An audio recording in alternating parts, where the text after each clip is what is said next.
நீங்கள் பார்த்துக் கொண்டிருப்பது உங்கள் விஜய். நான் ரொம்ப சந்தோஷப்படக்கூடிய விஷயம் அப்படின்னு பார்த்தா, நான் பார்க்கக்கூடிய இந்த யங்ஸ்டர்ஸ் ரொம்ப பரபரப்பாக இயங்கிட்டு இருக்கக்கூடிய இந்த இளைஞர்களை பார்க்குறப்போ, இந்தியா ரொம்ப சக்ஸஸ்ஃபுல்லான ஒரு நாடாக மாறிக்கிட்டு இருக்கு அப்படின்னு தோணும். ஒரு பேக் பேக்கை தூக்கி போட்டுக்கிட்டு வேக வேகமாக ஆஃபீஸ்க்கு போயிட்டுருக்கிற சின்ன வயசுலேயே பெரிய பதவியில் இருக்கக்கூடிய இந்த யங்ஸ்டர்ஸ்லாம் பார்க்குறப்போ ரொம்ப பூரிப்பாகவும் பெருமையாகவும் இருக்கும். பட் ஈவினிங்கே ஒரு விஷயம் மனசை உறுத்தும். அது தமிழ்நாட்டில் மட்டும் இல்லை, இந்தியாவின் பெரும்பான்மையான இடங்களில் அதை என்னால் பார்க்க முடிஞ்சிருக்கு. ஈவினிங்ஸில் இந்த மதுபான கடைகள் வெளியில் இருக்கக்கூடிய வரிசையாக நிறுத்தப்பட்டிருக்கக்கூடிய வண்டிகள், கூடுகிற இளைஞர் கூட்டம், எஸ்பெஷலி சனிக்கிழமை சாயந்தரங்களில் பார்க்குறப்ப அது ரொம்ப அதிகமாக இருக்கும். ஒரு பெரிய திருவிழா மாதிரி அவ்வளவு கூட்டம் இருக்கும். ஒவ்வொருத்தரும் ஒவ்வொரு மாதிரி, அது ஒரு சித்திரம் போல் என் கண்ணு முன்னால் அப்படியே விரியுது. முண்டி அடிச்சுக்கிட்டு அந்த கூட்டத்தில் இந்த சின்ன நடுவில் கம்பிக்குள்ளே கையை விட்டு வேக வேகமாக தனக்கு வேண்டிய அந்த மது பாட்டில்களை வாங்குறது, 4 நண்பர்கள் வெளியில் நின்றுக்கிட்டு அது வந்தோடனே சந்தோஷம் வாங்கிட்டு பைக் எடுத்துகிட்டு அப்படியே பறந்துட்டு போகிறது, இந்த சித்திரத்தை எல்லாருமே கடந்து தான் வர்றோம்.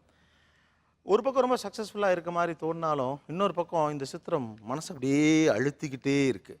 நான் பார்க்கக்கூடிய எல்லா இடத்துலையும் ஒரு சோஷியல் ட்ரிங்கிங் அப்படிங்கிற ஒரு கான்செப்ட் ரொம்ப இயல்பாக, இது ஒன்றும் பெரிய விஷயம் இல்லைப்பா அப்படிங்கிற ஒரு தோன்றல் இருக்குது. நம்ம அறியாமல் இந்த தேசம், இந்த தேசத்துடைய பெரிய இளைஞர் சக்தி அப்படியே இதுக்குள்ளே அமிழ்ந்து போயிட்டே இருக்கதை பார்க்க முடியுது.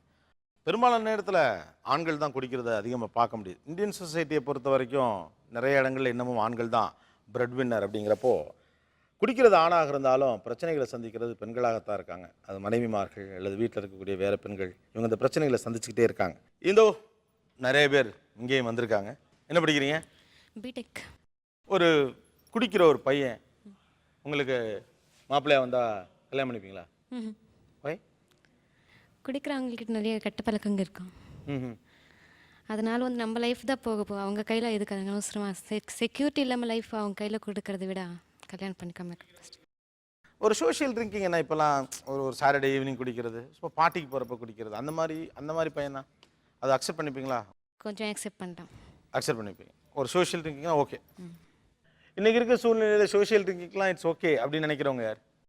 அது நான் ஏற்றுக்கிறேன். ஒரு பார்ட்டி இல்லை நியூ இயர் இல்லை ஒரு பர்த்டே அந்த மாதிரி வந்து ஃப்ரெண்ட்ஸோட ஃபேமிலியோட அது மாதிரி என்னைக்காவது ஒரு நாளைக்கு அந்த டைமுக்கு வரைக்கும் எடுத்துட்டு அதோடு அதை மறந்துடணும். அந்த பார்ட்டியில் அல்லது ஹாப்பனிங்காக ஃபேமிலிஸோட சேர்ந்து சாப்பிட்றதெல்லாம் நீங்களும் என்ஜாய் பண்ணுறீங்க? ஆமாம்.